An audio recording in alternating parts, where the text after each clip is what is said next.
예, 코로나19 팬데믹이 언제 끝날지 알 수가 없습니다. 언제나 끝나게 될까요?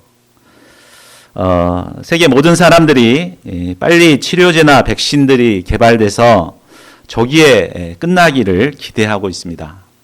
그러나 전문가들의 말에 의하면 아마 내년 후반기까지 가야 치료제나 백신이 나오지 않을까, 빨라도 그렇게 내다보고 있습니다. 또 코로나19가 끝나게 되면 우리 사회에는 많은 것들이 바뀌게 될 것이라고 말합니다.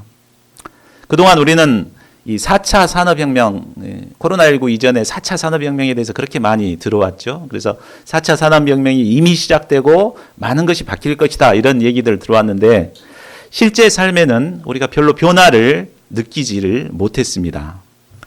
그 이유가 무엇일까요? 그것은 사람들이 그만큼 변화를 싫어하기 때문입니다. 그런데 코로나19는 사람들의 변화를 강제적으로 가속화시키는 역할을 하고 있습니다. 코로나19 사태가 끝나게 되면 우리는 엄청난 변화된 사회를 경험하게 될 것이라고 말합니다. 때문에 국가나 사회나 기업들이 변화될 이 시대를 어떻게 살아남고 승리할 것인가, 이것에 대해서 참 연구하고 방향을 잡고 노력을 기울이고 있습니다. 여기에 교회라고 예외일 수가 없습니다. 벌써 서울의 한 대형 교회는 대면 예배를 그쳤다가 대면 예배를 다시 시작했는데 그 전보다 대면 예배 참석자 수가 50%로 툭 떨어졌다고 벌써부터 얘기를 합니다. 참 시대의 변화를 읽고 미리 대비하지 않으면 교회도 살아남기가 어렵습니다. 저는 이것을 알기 때문에 미리 깊이 고민하며 어떻게 준비해야 될 것인가, 성령의 지혜를 구하며 기도하고 있습니다. 자, 그러면 우리가 급변하는 시대에 살아남을 뿐만 아니라 역사 창조의 주역들이 되기 위해서 필요한 것이 무엇일까요? 그것은 가장 기본적으로 우리 자신이 새 시대에 맞는, 새 시대가 필요로 하는 사람들로 변화되는 것입니다. 예수님께서도 새 포도주는 새 부대에 넣어야 둘 다 보존된다고 하였습니다. 우리가 새 시대에 필요한 일꾼들이 되기 위해서는 먼저 낡은 가죽 부대를 벗어버리고 새 부대들이 되어야 합니다. 그런데 문제는 우리가 좀처럼 변화되기가 쉽지 않다는 것이 문제입니다. 나이가 들수록 변화보다는 안정을 추구하게 됩니다. 그래서 뭔가 새로운 일을 하려고 하면 라떼는 말이야 막 하면서 이제 옛것만을 고집하게 됩니다. 자, 이런 우리가 어떻게 낡은 가죽 부대를 벗어버리고 새 부대들이 될 수 있을까요? 그것은 예수님께서 우리의 낡고 연약한 부분을 새롭게 해주실 때 가능합니다.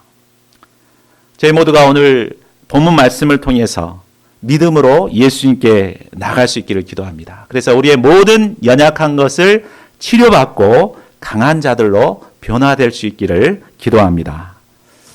자, 그렇다면 우리가 어떤 자세로 예수님께 나아갈 때 우리의 연약함이 치료될 수 있을까요? 첫째로 있는 모습 그대로 예수님께 나아가야 합니다. 자, 1절을 보십시오. 예수님께서 산상보훈의 말씀을 마치시고 산에서 내려오시자 허다한 무리가 예수님을 쫓았습니다. 그동안 우리가 5장에서부터 7장까지 쭉 공부를 했지만 산상수훈의 말씀이 어땠습니까? 굉장히 부담스러운 말씀이었죠. 지난주 말씀만 해도 어쨌습니까? 좁은 문으로 들어가라. 멸망으로 인도하는 문은 넓고 길이 넓어서 많은 사람들이 가는데 좁은 문으로 들어가야 된다. 또 하나님께서는 그 열매로 심판하신다, 이런 말씀도 하셨습니다. 주여 주여 하는 자마다 천국에 들어갈 것이 아니요 하나님의 뜻대로 행하는 자가 천국에 들어간다, 또 이런 말씀도 하셨습니다. 참 부담스러운 말씀이죠. 우리는 어린 양들에게 이런 부담스러운 말씀을 전하면 양들이 힘들어져서 떠나지는 않을까, 이런 생각을 합니다. 그러나 예수님은 많은 사람들에게 이렇게 부담스러운 말씀을 했는데도 불구하고 더 많은 사람들이 예수님을 따르는 것을 볼 수 있습니다.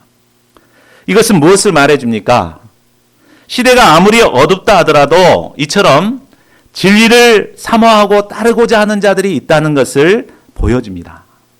우리가 시대가 굉장히 어둡고 영적 소원이 없다 이렇게 생각하고 말씀 전하는 것을 주저하기 쉬운데 우리가 이런 믿음을 가져야 될 것 같아요.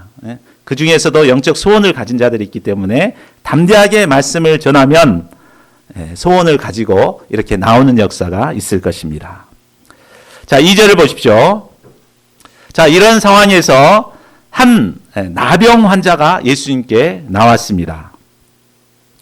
자, 이 나병 환자는 누가복음 5장 12절에 보면 온몸에 나병이 들린 자라고 했습니다.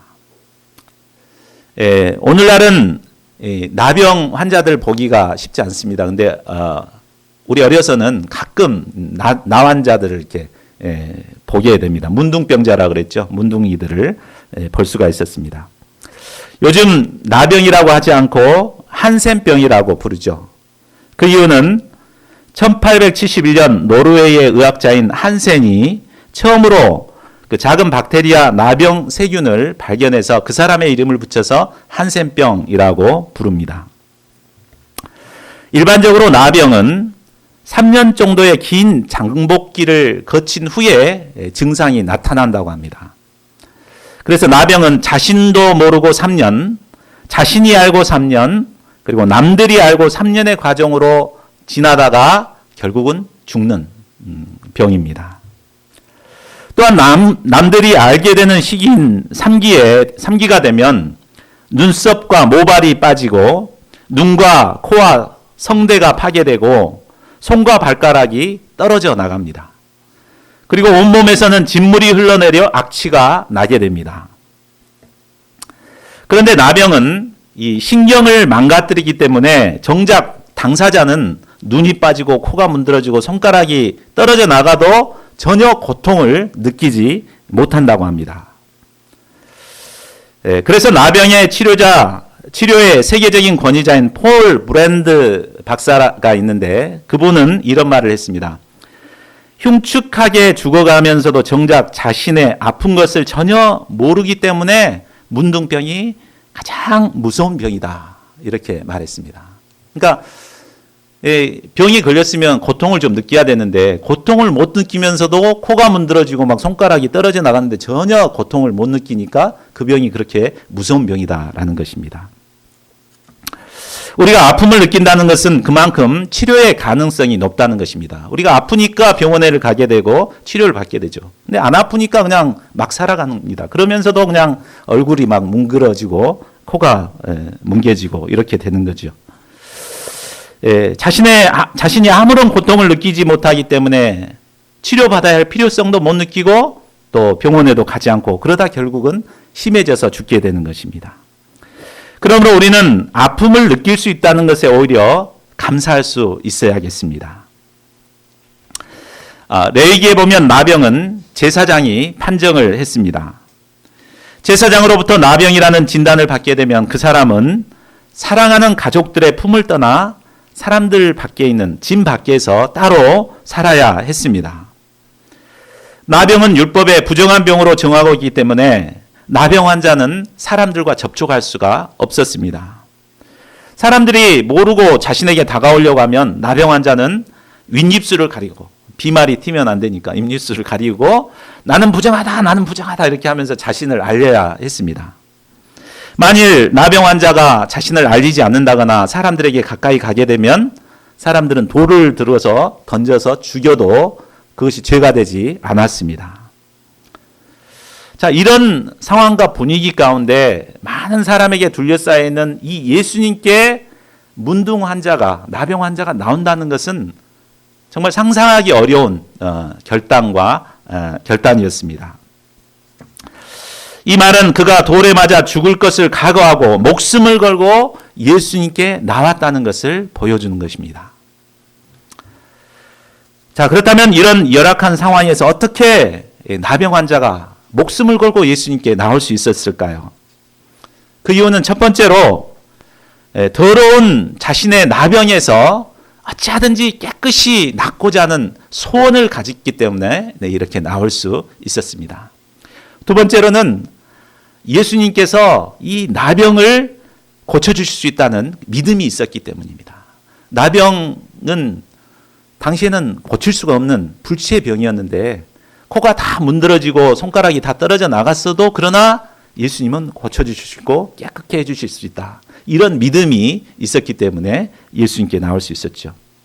세 번째로는 또 예수님께서 더럽고 냄새나는 자신을 외면하지 않고 영접해 주실 것을 믿었기 때문에 예수님께 이렇게 나올 수 있었습니다. 이 더러운 거 왜 왔어 하고 쫓아버린다고 한다면 갈 믿음이 안 생겼겠죠. 그러니까 이런 믿음이 있었기 때문에 나병 환자는 죽을 각오를 하고 목숨을 걸고 이 예수님께 나온 것이었습니다. 사람들이 많이 있었지만 나병 환자는 그런 사람들을 보지 않았습니다. 이 예수님만을 바라봤습니다. 그리고 이 예수님께서 나 정말 냄새나는 나를 영접해 주시고 고쳐 주실 것을 기대하면서 이 예수님만 바라보고 나왔습니다. 그리고 그는 예수님 앞에 나와 절하며 간구했습니다. 주여 원하시면 저를 깨끗하게 하실 수 있나이다. 그는 무조건 고쳐달라고 떼를 쓰지 않았습니다. 주님이 원하신다면 자신을 고쳐주시라고 바로 예수님의 주권에 자신을 맡겼습니다. 그리고 겸손히 주님의 은혜와 자비를 구했습니다. 이때 예수님은 그를 어떻게 도와주십니까? 우리 3절을 같이 읽어보겠습니다. 시작. 예수께서 손을 내밀어 그에게 대시며 이르시되 내가 원하노니 깨끗함을 받으라 하시니 즉시 그의 나병이 깨끗하여진지라. 예. 능력이 많으신 예수님은 나병 환자에게 손을 대지 않더라도 말씀으로만 얼마든지 나병을 고치실 수 있으십니다. 그런데도 예수님은 손을 내밀어서 냄새나고 참 진물이 흘러내리는 그의 더러운 몸을 만지셨습니다. 나병 환자에게 손을 댄다는 것은 율법에서 금하고 있습니다. 그럼에도 불구하고 예수님은 율법을 뛰어넘어서 사랑의 손을 내민 것입니다. 거룩한 예수님의 고귀한 손길이 더러운 그의 몸에 닿았습니다. 세상의 그 누구도 그를 만지려고 하지 않았습니다. 심지어 사랑하는 가족들도 그를 버렸습니다. 그러나 예수님께서는 추하고 냄새나는 그를 사랑으로 품어주시고 영접해 주셨습니다. 예수님의 사랑의 손길이 그의 몸에 닿았을 때 그 순간 예수님의 뜨거운 사랑이 느껴졌을 것입니다. 주님의 사랑의 손길로 인해 그의 내면의 그동안의 모든 아픔과 상처들이 치유될 수 있었습니다. 예수님은 계속해서 말씀하십니다. 내가 원하노니 깨끗함을 받으라. 내가 원하노니 I am willing. 내가 정말 원한다. 너가 깨끗하기를 정말 원한다. 라고 말씀하십니다. 예수님은 추하고 더러운 그의 몸이 깨끗하게 되기를 원하셨습니다. 몸뿐만 아니라 그의 마음과 영혼도 깨끗해지기를 원하셨습니다. 예수님은 그가 본래 하나님의 형상대로 회복되기를 간절히 원하신 것입니다. 이는 더럽고 추한 죄인을 향한 예수님의 마음입니다.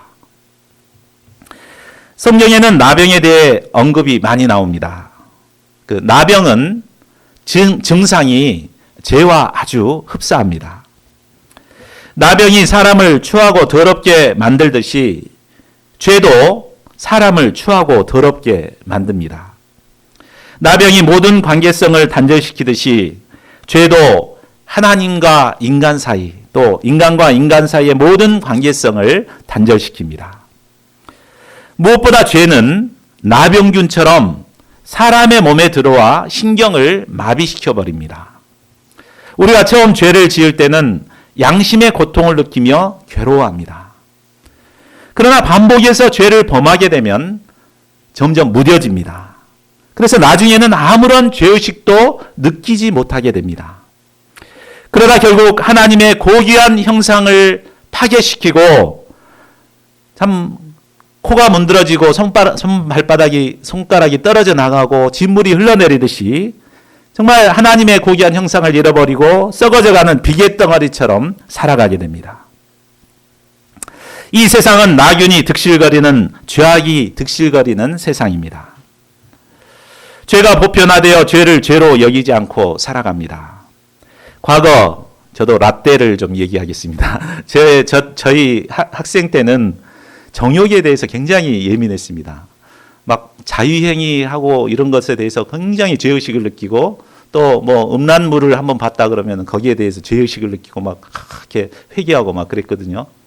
실제로 우리 때 고3 수험생이 우연히 친구 집에서 그 뭐라 그러니까 야동이라 그럽니까? 그걸 보게 됐어요. 그걸 보고 그것에 이제 막 정신을 막 집중을 못 해가지고 시험을 망쳐버렸습니다. 결국 그래가지고 괴로워하다가 자살하는 그런 사건도 일어났어요. 그만큼 이제 막 그 정욕에 대해서 민감했던 시절입니다. 불과 얼마 안 되는 시절이죠. 예, 그런데 요즘의 시대는 어떻습니까? 참, 요즘은 야동을 보고 음란을 즐기는 것을 죄로 여기지 않습니다. 심지어 아동 성착취 연상까지도 버젓이 만들고 또 그것을 돈 주면서 보면서 아무런 죄의식을 느끼지 않습니다. 정말 영적인 문둥병자들이 넘쳐나고 있는 세상입니다. 예수님은 이처럼 추하고 더러운 죄인들이 깨끗함을 받기를 원하십니다. 우리가 자신의 추한 모습을 인정하고 있는 모습 그대로 예수님께 나아갈 때 예수님께서는 우리의 냄새나는 몸을 만지시고 뜨거운 사랑으로 영접해 주십니다. 그리고 우리를 지긋지긋하게 괴롭혔던 모든 죄악에서 우리를 정결하게 해주십니다. 4절을 보십시오. 그를 깨끗하게 하신 후 예수님은 삼가 아무에게도 이르지 말라고 하십니다. 나병 환자가 자신의 병을 고쳤다고 간증을 하고 다니면 예수님을 더 많은 사람들이 믿을 것 같습니다. 그러나 예수님은 그것보다도 그 한 사람이 정상 생활을 할 수 있도록 끝까지 도와주십니다. 이를 위해서 가서 제사장에게 몸을 보이고 예물 드려 확증을 받으라고 하십니다. 예수님은 우리를 깨끗하게 해주실 뿐만 아니라 정상적인 사회활동을 할 수 있도록 도와주시는 분이십니다. 오늘날 죄의 세력에 사로잡혀 정상적으로 사회활동을 못하며 살아가는 사람들이 참 많습니다. 은둔형 집에만 갇혀가지고 사회생활을 못하는 이런 자들이 많습니다. 이런 자들이 예수님께 나와 깨끗함을 받고 정상적인 사회활동을 할 수 있도록 우리가 잘 도와야겠습니다. 자, 둘째로 우리의 연약한 것이 나음을 받기 위해서는 예수님의 말씀의 권세를 믿어야 합니다. 자, 5절을 보십시오. 예수께서 가버나움에 들어가셨을 때 한 백부장이 예수님께 나왔습니다. 백부장은 100명의 군사를 거느린 로마 군대의 지휘관입니다. 당시 지배국에서의 백부장의 권력은 실로 막강했습니다. 100명의 로마군의 장교, 우리가 일제시대를 경험해 봤기 때문에 알죠. 그 순사만 해도 그 권세가 얼마나 일제시대 때 컸습니까? 근데 100명의 장교는 그 시대에 정말 막강한 권력을 갖고 있는 사람이었습니다. 아마 그는 가버나움 지역의 사령관쯤 되었을 것입니다. 반면에 하인은 노예였습니다. 노예는 움직이는 재산에 불과했습니다. 당신은 종이 병들어 쓸모없게 되면 폐차시키듯이 버리거나 죽여버렸습니다. 그러나 본문에 나오는 백부장은 완전히 달랐습니다. 백부장은 종을 지극히 사랑했습니다. 일반적으로 사람들은 사람을 평가할 때 소유나 지위나 신분이나 타이틀로 그 사람을 평가합니다. 그러나 백부장은 종을 한 인격체로 보고 귀히 여겼습니다. 백부장은 하인을 자신의 가족처럼 사랑했습니다.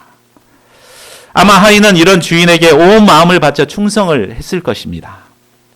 그런데 어느 날 갑자기 하인이 중풍병에 걸리고 말았습니다. 중풍병 아시죠? 중풍병 걸리면 이게 손발 사지를 쓰지를 못합니다. 그러니까 일도 못할 뿐만 아니라 다른 사람의 도움을 받아야 했습니다.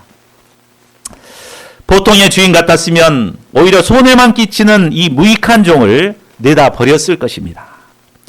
그러나 백부장은 하인을 고치기 위해 로마 장교로서의 자존심도 내려놓고 예수님께 나와 간구했습니다. 6절을 보십시오. 주여, 내 하인이 중풍병으로 집에 누워 몹시 괴로워하나이다.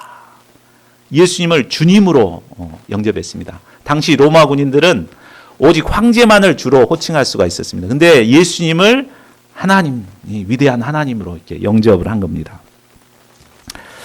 자, 이 말씀을 볼 때 백부장은 하인의 괴로움에 깊이 동참을 하고 있음을 알 수 있습니다. 백부장은 하인의 고통을 바로 자신의 고통으로 영접하고 똑같이 괴로워했습니다. 그리고 하인의 문제를 자신의 문제로 여기고 예수님께 들고 나온 것입니다. 그는 실로 선한 목자였습니다. 예수님은 그의 간구에 큰 감동을 받으셨습니다. 그래서 흔쾌히 응답해 주십니다. 내가 가서 고쳐주겠다. 이렇게 응답해 주십니다.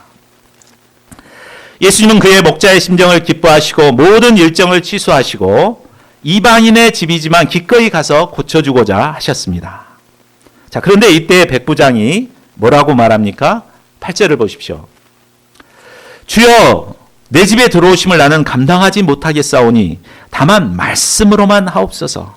그러면 내 하인이 낫겠사옵나이다. 자, 인간적으로 보면 백부장은 지배국의 지역 사령관입니다. 반면에 예수님은 피지배국의 초라한 시골 전도인에 불과합니다. 그러나 그는 예수님을 인간적인 눈으로 보지 않았습니다. 그는 예수님이 시공간을 초월하여 역사하시는 창조주로서의 권능을 가지신 분으로 알았습니다. 그가 예수님이 얼마나 엄청난 분인가를 발견했을 때 동시에 자신이 얼마나 비천한 존재인가를 깨닫게 되었습니다. 이때 그는 예수님이 비천한 자신의 집에 오는 것을 감당할 수가 없었습니다. 뿐만 아니라 그는 예수님의 말씀의 권세를 믿었습니다. 오실 필요 없습니다. 다만 말씀으로만 하십시오. 그러면 내 하인이 낫겠습니다. 이는 실로 놀라운 믿음이었습니다. 그에게는 예수님의 말씀에 대한 경외심과 예수님의 말씀의 권세를 믿었습니다. 자, 그러면 그가 어떻게 이런 믿음을 갖게 되었을까요? 우리 9절을 우리 한번 같이 읽어보겠습니다. 자, 시작. 나도 남의 수하에 있는 사람이요 내 아래에도 군사가 있으니 이더러 가라 하면 가고 저더러 오라 하면 오고 내 종더러 이것을 하라 하면 하나이다. 백부장의 믿음은 저절로 생긴 것이 아니었습니다. 군대 생활을 통해 명령에 절대적으로 순종해 보면서 이 믿음을 배우게 된 것입니다. 군대는 어떻습니까? 군대는 명령에 죽고 명령에 사는 곳입니다. 군대에서 상관이 명령을 내리면 절대적으로 순종해야 합니다.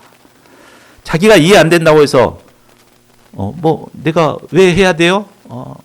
그걸 왜 해야 됩니까? 이렇게 반문할 수 없습니다. 군대에서 명령 불복종은 가장 큰 죄로서 전시에는 총살감입니다. 로마군은 일반 사병에서 시작해서 장교로 승진되었습니다. 그러니까 이 백부장도 처음에는 일반 사병이었습니다. 그래서 백부장으로 승진하기까지 수없이 순종의 훈련을 받아왔습니다. 그는 자존심과 반발심을 꺾고 상관의 명령에 절대적으로 순종하는 법을 배웠습니다. 이를 통해 그는 명령에는 권세가 있다는 것을 깨달았습니다. 상관이 어떤 명령을 내리건 그 명령은 그대로 이루어지게 되는 것이었습니다. 그는 이 명령의 본질을 바로 예수님께 그대로 적용시켰습니다. 예수님은 만왕의 왕이시고 만주의 주가 되십니다. 그래서 예수님께서 명령만 내린다면 귀신도 물러가고 멀리에 있는 병자들도 능히 치유될 수 있는 것입니다.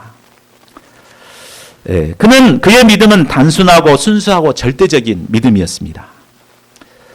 믿음은 곧 순종이라고 말할 수 있습니다. 믿음의 세계는 순종을 통해서만 배울 수 있습니다. 반면에 죄의 속성은 바로 불순종과 반항입니다. 아담이 하나님의 말씀에 불순종함으로 처음 죄가 우리에게 들어오게 되었습니다. 그리고 가인이 하나님의 주권에 반발함으로 해서 살인죄를 범하게 됩니다. 바로 우리의 몸에는 아담의 불순종의 피가 흐르고 또 가인의 반발심의 피가 흐르고 있습니다. 이 때문에 믿음보다는 불신이 더 자연스럽고 순종보다는 불순종, 반발이 더 자연스럽습니다. 절대적으로 순종하는 자는 어딘가 어리석고 모자란 자 같이 생각됩니다. 그러나 순종은 어리석은 자가 하는 것이 결코 아닙니다. 진정으로 지혜롭고 겸손한 자만이 순종할 수 있습니다. 예수님은 하나님의 아들이시지만 고난을 통해 순종을 배우셨습니다. 예수님은 하나님께 순종하시되 십자가에 못 박혀 죽기까지 절대적으로 순종하셨습니다. 이로써 예수님은 자기를 순종하는 모든 자에게 영원한 구원의 근원이 되셨습니다. 우리가 믿음의 세계로 나아가려면 반드시 순종의 사람이 되어야 합니다. 자존심, 반발심, 자기 생각이 강한 자는 아무리 오랜 생활 신앙생활을 해도 전혀 믿음의 성장이 없습니다. 그러나 짧은 기간이라도 순종을 배운 자는 백부장과 같은 성숙한 믿음의 사람으로 성장하게 됩니다. 자, 10절을 보십시오. 예수께서 들으시고 놀랍게 여겨 따르는 자들에게 이르시되 내가 진실로 너에게 이르노니 이스라엘 중 아무에게서도 이만한 믿음을 보지 못하였노라. 예수님은 좀처럼 놀라지 않으신 분이십니다. 그런데 이 백부장의 믿음을 보시고 예수님도 깜짝 놀라셨습니다. 이스라엘을 아무리 다녀봐도 그와 같은 믿음을 만나보지 못했기 때문입니다. 예수님은 백부장의 믿음을 통해 장차 이방인들 가운데 일어날 믿음의 역사를 보셨습니다. 동서로부터 많은 사람이 이르러 믿음의 조상 아브라함과 이삭과 야곱과 함께 천국에 앉게 될 비전을 보셨습니다. 그러나 나라의 본 자손들은 불신으로 인해 바깥 어두운 데 쫓겨나 이를 갈며 슬피 울게 될 것입니다. 하나님의 나라는 인간 조건에 관계없이 오로지 믿음으로만 들어갈 수 있습니다. 유대인이라고 들어가고 이방인이라고 못 들어가고 그게 아닙니다. 믿음만 있으면 누구라도 들어갈 수 있습니다. 13절을 보십시오. 예수님은 백부장의 믿음을 기뻐하시고 축복해 주셨습니다. 내 믿음대로 될지어다. 예수님은 우리의 믿음대로 역사하시는 분이십니다. 우리를 만져주셔야 고침을 받을 것이라는 믿음이 있으면 만져주셔서 고쳐주십니다. 말씀만 하시면 고쳐줄 수 있다는 믿음이 있으면 말씀으로도 고침을 받게 됩니다. 예수님은 이처럼 말씀의 권세를 가지고 계십니다. 먼 곳에 있는 사람도 말씀하시니까 그 즉시 하인이 나음을 받게 되었습니다.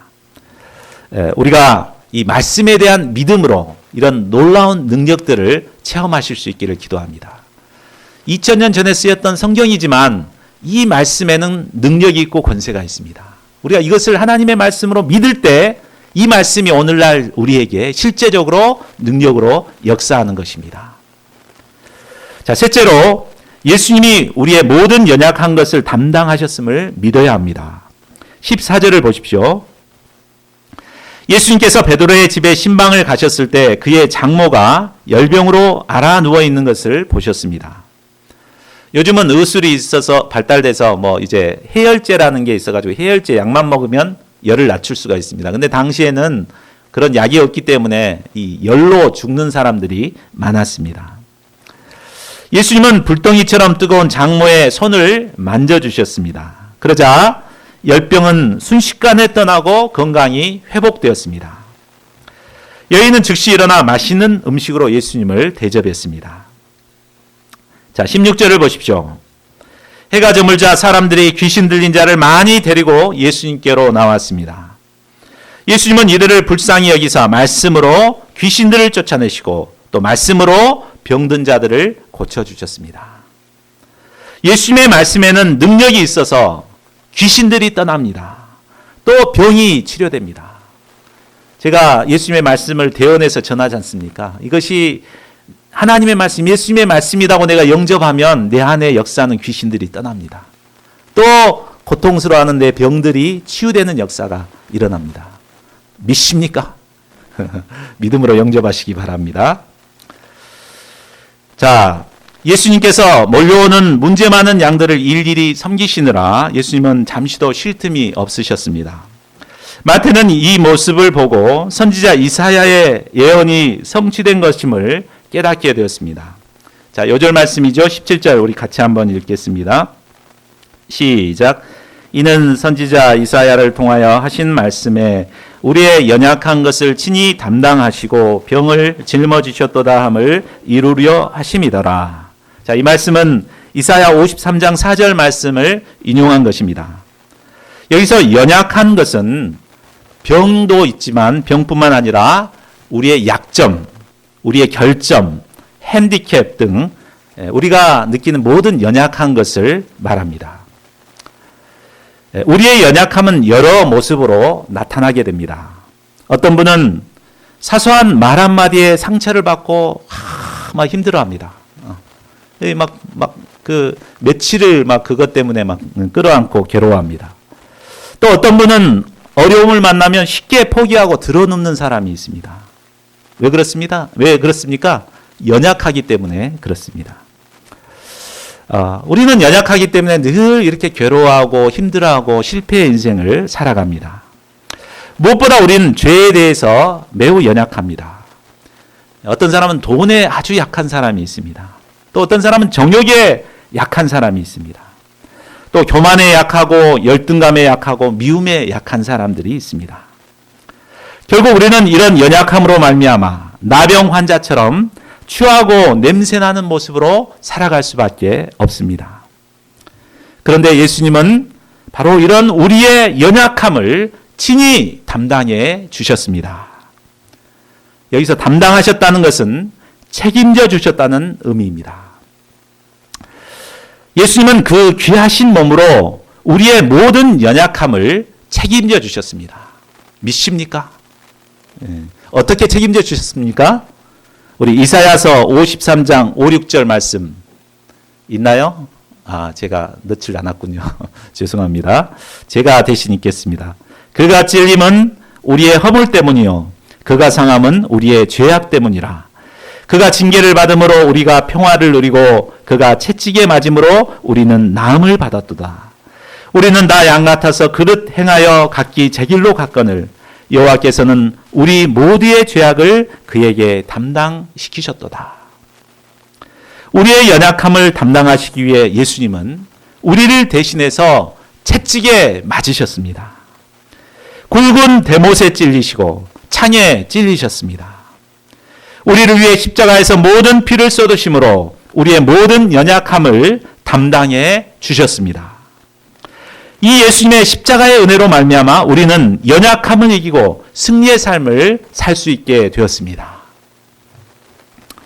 그런데 우리는 모두 예수님의 십자가의 은혜를 영접했지만 여전히 연약하게 살아갈 때가 많습니다. 그렇죠? 왜 우리는 십자가의 은혜를 받았는데 예수님이 연약함을 담당해 주셨는데 왜 우리는 여전히 연약할까요? 왜 그렇습니까? 연약한 자가 강하게 되는 것은 하루아침에 되지 않기 때문입니다. 우리의 연약한 근육이 강한 근육으로 변화되기 위해서는 어떻게 해야 됩니까? 어떻게 해야 되죠? 안드레 목사님? 매일매일 반복해서 꾸준히 운동을 해야지 연약한 근육이 강해지죠.